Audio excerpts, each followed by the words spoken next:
Hi කොහොමද මම shadow කලින් වීඩියෝ එකේ මම ඔයාලට කිව්ව විදිහට ක්‍රීචර්ස් ඩිසයින් කරනකොට පිළිපැදිය යුතු නීති රීති කීපයක් ගැන මම අද ඔයාලට වීඩියෝ එකකින් කියලා දෙනවා. එහෙනම් වැඩි කතා නැතුව අපි යමු අද වීඩියෝ එකට.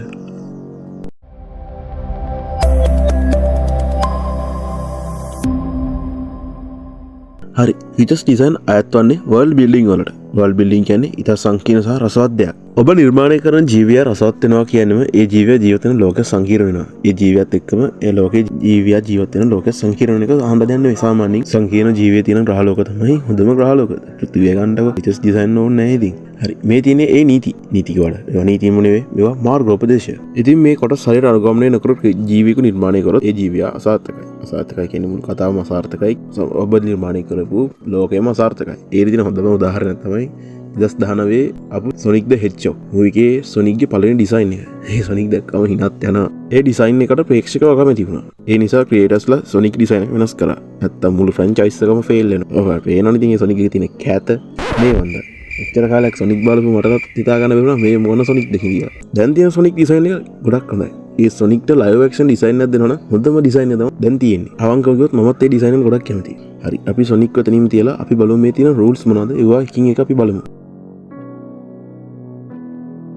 සතක නිර්මාණයේදී අනුවර්තනය කියන මේ කොටස තමයි සැබෑ ලෝකයේ සත්වයින්ගෙන් ආభాෂය ගනිමින් ඔයාගේ ජීවියාව නිර්මාණය කරන්නේ. මෙහිදී විහිුවේ වෙනස් කරන නව පරිසරයකට අනුවර්තනය කරනවා විශ්වාස කළ ජීවියෙකු නිර්මාණය කරනවා.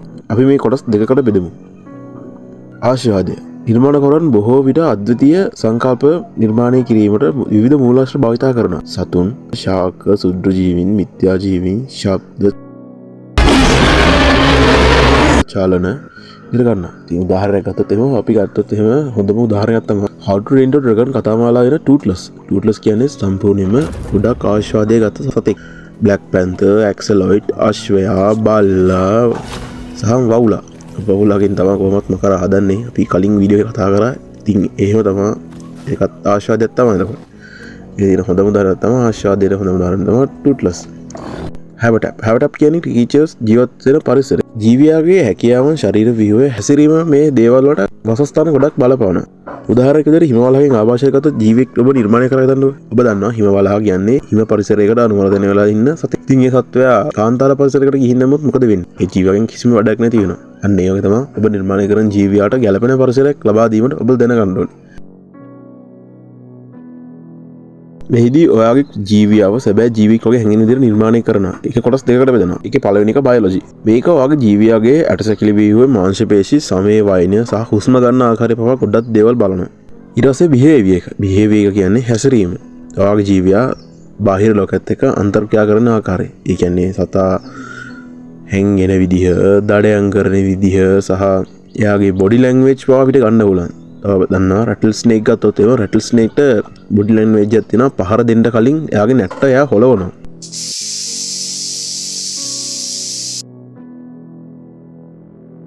ඔයා නිර්මාණය කරන ජීවියාට ආත්මය දෙන කොටස තමයි මේ කොටස. ඔයා නිර්මාණය කරා කියනකොට ජීවියෙක් ඔයා නිර්මාණය කරපු ජීවියාට හිතක් පවක් නැති මුර්ගයෙක් කරත් ඒ ජීවියාට පෞරුෂයක් දෙන්නම ඕනේ. මොකද පෞරුෂය දුන්න නැත්නම් ඒ ජීවියා කිසිම වැඩක් නැති ජීවියෙක් වෙනවා. කියන්නේ සොම්බියෙක් වගේ වෙනවා. ඉතින් සොම්බින්ට පෞරුෂයක් තියෙන කාලේ සොම්බියෙක් වගේ ජීවියෙක් හදලා වඩා වැඩක් නැහැ නේ.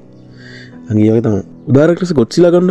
ගොඩ්සිලා කියන්නේ ලෙජෙන්ඩරි ගොඩ්සිලා. නැත්නම් ටෝහෝ ගොඩ්සිලා නෙවෙයි. ටෝහෝ ගොඩ්සිලාට එහෙම ලොකු මේ කැරක්ටර් එකක් නැහැ. කැරක්ටර් එකක් තියෙනවා. යාට තියෙන තනි කරම විනාශ කරන එක.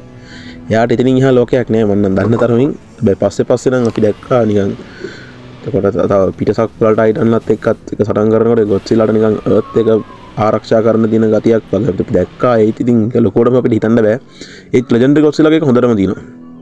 ලෙජෙන්ඩරි ගොඩ්සිලාට තර්ජනයක් වෙන හෝ පෘථිවියට තර්ජනයක් වෙන ඕනෑම දෙයක් ලෙජෙන්ඩරි ගොඩ්සිලා විනාශ කරනවා. තව මොන්ස්ටර්ස් එකේ තියෙන හොඳම උදාහරණය තමයි ඔයාලට මතකයි කොන් පළවෙනි වතාවට ස්කාකින්ව හම්බෙච්ච වෙලාවේ එක ඒප් කෙනෙක් කළා කොන්ට සද්ද දානවා. ඒතකොට කොන් දීපු ෂොට් එක ගවමද ඉතින් අන්න ඒ වගේ තමයි. කොන්ට දිරවන්න නැත්නම් ඉතින් කොන් ගාලා දානවා. ඒක අපි සාමාන්‍යයෙන් ගන්න හොඳම පෞරුෂත්ව ලක්ෂණයක් කොන්ගේ තියෙන. ඊළඟට සංකල්පකරණයට තියෙන උදාහරණයක් මම ගත්තොත් එහෙම ඔයාලා දැකලා තියෙනවා සාමාන්‍යයෙන් ශරීරයේ තියුණු දේවල් තියෙනකොට දැන් ත්‍රිකෝණාකාර තියුණු දේවල් තියෙන සතුන් වේගවත් සහ සමහරවිට ආක්‍රමණශීලී ගතිය වැඩි. තව ගත්තොත් එහෙම ඍජුකෝණාශ්‍රාකාර තියෙන හැඩ තියෙන සත්තු ගත්තොත් එහෙම ඍජුකෝණාශ්‍ර තියෙන හැඩ තියෙන සත්තු ගොඩක්ම ගන්නේ ශක්තිමත් ප්‍රචණ්ඩකාරී නෑ වැඩිය නෑ ප්‍රචණ්ඩකාරී තමයි සමහරු ප්‍රචණ්ඩකාරී නෑ. ඒවා නමුත් සංසුන්ව ඉන්න ශක්තිමත් ජීවීන් ගන්න. තව ගත්තොත් එහෙම ගෝලාකාරව ඉන්න සත්තු ගත්තොත් එහෙම මෘදු අහිංසක මෙලෙක් කියන්නත් බෑ ඉතින් සත්තු මෙලෙක් වෙන්නේ නැහැ නේ හරි එහෙම ගත්තොත් එහෙම මෙලෙක් කියන්න බෑ ඒ මෘදු සත්තු කියන තමයි ඒක ගන්න එහෙම හරි මේ දේවල් හරියට අනුගමනය කරලා අපේ ක්‍රීචර්ස් කෙනෙක් ඩිසයින් කරොත් එහෙම ඒ ක්‍රීචර් අද්විතීය ක්‍රීචර් කෙනෙක් වෙනවා හරියට ගත්තොත් එහෙම ලෝකේ ජීවත් වෙන ජීවිකද ගන්නවා දැන් ගත්තොත් එහෙම ගන්නකො ගොඩ්සිලා දැන් සමහරව හිතන් ඉන්නේ ගොඩ්සිලා කියලා සතෙක් ඇත්තටම මේ ලෝකේ ඉන්නවා කියලා හැබැයි ගොඩ්සිලා කියන එක සතා ඇත්තට ලෝකේ නෑ නේ ඒක ඉතින් ඒ විසුන්ගේ වැරද්දක් ඉතින් අපි කරන්න දෙයක් නැති කවර කරන්න ඉතින් ගොඩ්සිලා කියලා සතෙක් ඇත්තටම නෑ මේ ලෝකේ ඒක හොඳ නමස තියාගන්න හරි මං හිතන්නේ අද ඔයාලට ක්‍රීචර්ස් ඩිසයින් කරනකොට තියෙන නීති රීති ගැන ඔයාලට පොඩි හරි අදහසක් එන්න තියලා මම අද හිතනවා දැන් ඒ අදහස් දෙන්නේ මේවා හැම එකම එකට එක සම්බන්ධයි මේවා රූල්ස් කිව්වල මේවා රූල්ස් නෙවෙයි මං කලින් කිව්වා වගේ මේවා එක සම්බන්ධයි ඉතින් ඔබ මේ සම්බන්ධ දේවල් හරියට එකතු කරලා ඔබ ක්‍රීචර් කෙනෙක් ඩිසයින් කරොත් ඔබේ ෆෑන්ලා සතුටු වෙන විදිය ඔයාලට ක්‍රීචර් කෙනෙක් ඩිසයින් කරගන්න පුළුවන් වෙනවා ෆෑන්ලා සතුටු කියන්නේ ඔයාලට හැම වෙන ප්‍රොෆිට් එකක් නාර වැඩි ඊළඟ වීඩියෝ එකකින් අපි බලමු ක්‍රීචර්ස් ඩිසයින් කරනකොට අපේ අතින් වෙන්න පුළුවන් වැරදි මොනවද කියලා වැරදි ගොඩක් තියෙනවා ඒවා ඉතින් අපිට කලි ගස්සන්න ගොඩක් අමාරුයි ඉතින් අපිට එන අදහස්නේ අපි ක්ලියර් කරන්නේ ඒ වුණාට අපි ඒවා හරියට පාලනය කරලා කරේ නැත්නම් අපිට කරන ක්‍රීචර් ගොඩක් අමාරු ක්‍රීචර් කෙනෙක් වෙනවා ඩිසයින් කරනකොට දැන් සමහරවිට අපි ඩිසයින් කරන ක්‍රීචර් සමහරවිට ඇනිමේෂන් කරන්නත් ගොඩක් අමාරු වෙනවා අන්න ඒකම ගාරින්න තමයි අපි මේ මිස්ටේක් උත් අපි දැනගන්න ඕනේ ඔයාලා මතකද මම කලින් කිව්වා මම කතාවක් ලියනවා කියලා මම සමහර වෙලාවට මම බලාපොරොත්තු වෙනවා ඒ කතාව ගැන ඊළඟ වීඩියෝ එකකින් ඔයාලට පොඩි අදහසක් දෙන්න ඒ කතාවේ ඉන්න මියුටන්ට් ටයිටන්ලා මියුටන්ට් බීස්ට්ලා එතකොට මේන් කැරක්ටර්ස් කවුද ඒවා මෙවුවා